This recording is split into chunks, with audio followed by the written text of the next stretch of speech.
To the point में आपका स्वागत है। मैं एएच खान।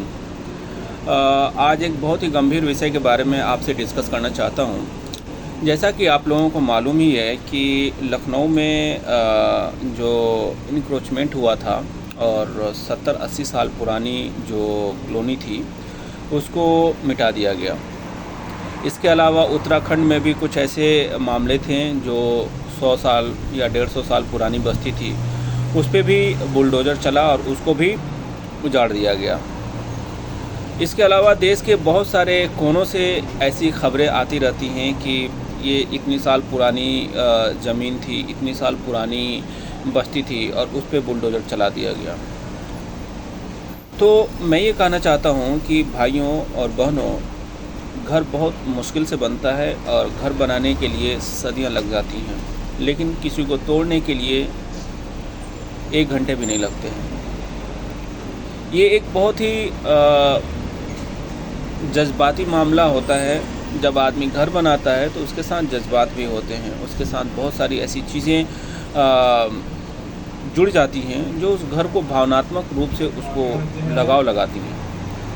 लेकिन साथ साथ उन नागरिकों को इस बात का आभास भी होता है कि ये ज़मीन जो है मुझे इतने सस्ते में मिल रहा है, और इस ज़मीन का सारी चीज़ें होने के बावजूद भी उनके मन में खटका लगा रहता है।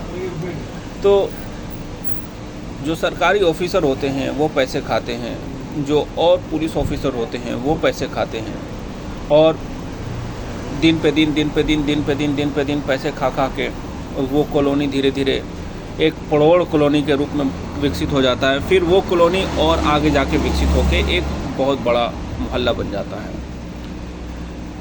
कॉलोनी बनाने वाले आप होते हैं, पैसे लगाने वाले आप होते हैं, और भावनात्मक लगाव लगाने वाले आप होते हैं, और पैसे खाने वाले कौन होते हैं? वो डर्टी पॉलिटिशियंस जो आपके इन भावनाओं को अच्छे तरीके से भुनाना जानते हैं।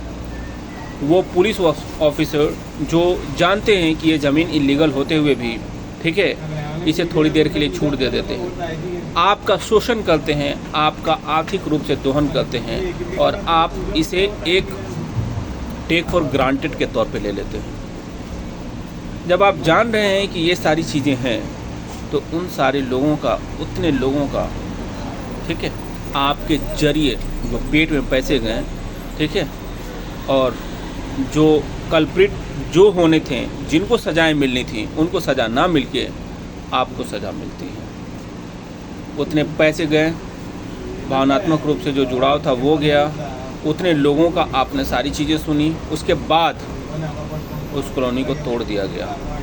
तो आपसे और भारत के जितने भी नागरिक हैं उनसे गुजारिश है कि ऐसे कुकुरमुत्तों को और ऐसे जो रक्तजीवी मैं बोलूँगा, जो आपके रक्त पे जीना चाहते हैं, परजीवी, उन लोगों को नोच के फेंक दीजिए, और वैसे लोगों को उनकी औकात याद दिलाइए। ठीक है, किसी भी कंडीशन में, किसी भी सूरत में ऐसी चीज़ों को बर्दाश्त ना कीजिए, और ना ही उसको फ़रोग़ दीजिए, ना ही उसको तरजीह दीजिए।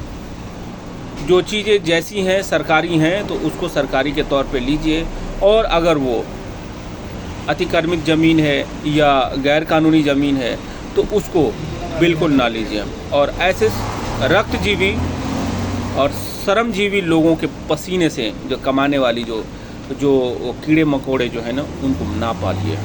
ठीक है, और अगर मेरा ये वीडियो आपको पसंद आता है तो लोगों तक पहुंचाइए, और एक जन जागरण और एक सुदृढ़ भारत के निर्माण में मेरा सहयोग कीजिए। शुक्रिया।